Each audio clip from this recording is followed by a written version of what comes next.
പ്രിയമുള്ളവരെ, വചനജ്വാല 1794 ദിനത്തിലേക്ക് പ്രവേശിക്കുന്ന ഇന്ന് 2026 ജൂലൈ 30 വ്യാഴാഴ്ച എല്ലാവർക്കും ഏറ്റവും സുന്ദരമായ ഒരു സുപ്രഭാതം ആശംസിക്കുന്നു.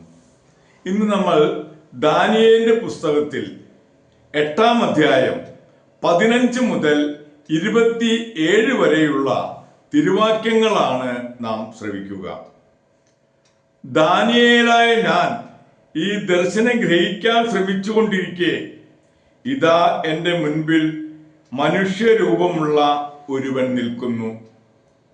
ഉലായ് തീരങ്ങളിൽ നിന്ന് ഒരുവൻ വിളിച്ചു പറയുന്നത് ഞാൻ കേട്ടു, ഗബ്രിയേൽ, ദർശനം ഇവനെ ഗ്രഹിപ്പിക്കുക. ഞാൻ നിന്നിടത്തേക്ക് അവൻ വന്നു. അവൻ വന്നപ്പോൾ ഞാൻ ഭയവിഹുലനായി സാഷ്ടാംഗം വീണു.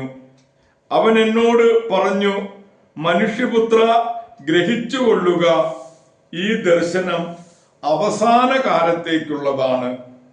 അവൻ എന്നോട് സംസാരിച്ചു കൊണ്ടിരിക്കുമ്പോൾ ഞാൻ മൂർച്ഛിച്ചു വീണു. എന്നാൽ അവൻ എന്നെ തൊട്ട് എഴുന്നേൽപ്പിച്ചു നിർത്തി. അവൻ പറഞ്ഞു, കാലത്തിന്റെ അവസാനത്തിൽ, ക്രോധത്തിന്റെ നിമിഷത്തിൽ എന്ത് സംഭവിക്കുമെന്ന് ഞാൻ വെളിപ്പെടുത്തി തരാം. യുഗാന്തത്തെ സംബന്ധിക്കുന്നതാണ് ഇത്. 2 കൊമ്പുള്ളതായി നീ കണ്ട മുട്ടാട് മേദിയായിലെയും പേർഷ്യയിലെയും രാജാക്കന്മാരാണ്.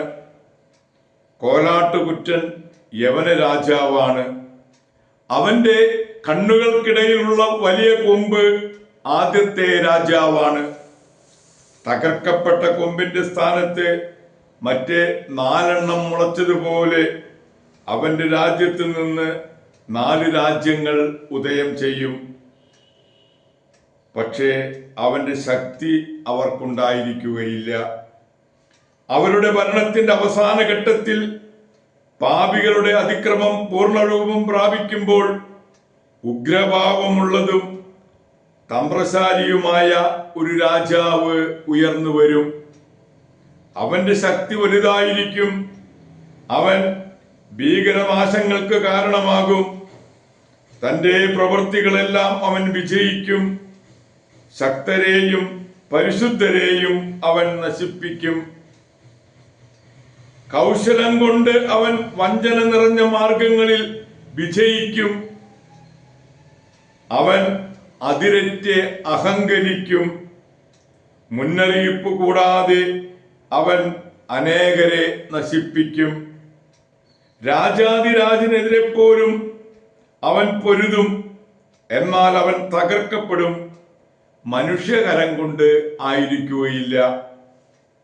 സന്ധ്യകളെയും പ്രഭാതങ്ങളെയും കുറിച്ച് അറിയിച്ച ദർശനം സത്യമാണ്. എന്നാൽ അനേകം ആളുകൾക്ക് ശേഷം സംഭവിക്കേണ്ടതാകയാൽ അത് മൂടി മുദ്ര വയ്ക്കുക. ദാനിയേലായ ഞാൻ തളർന്ന് ഏതാനും ദിവസം രോഗിയായി കിടന്നു. പിന്നെ ഞാൻ എഴുന്നേറ്റ് രാജാവിന്റെ കാര്യങ്ങളിൽ മുഴുകി. ദർശന നിമിത്തം ഞാൻ അസ്വസ്ഥനായിരുന്നു. അത് ഗ്രഹിക്കാൻ എനിക്ക് സാധിച്ചതുമില്ല.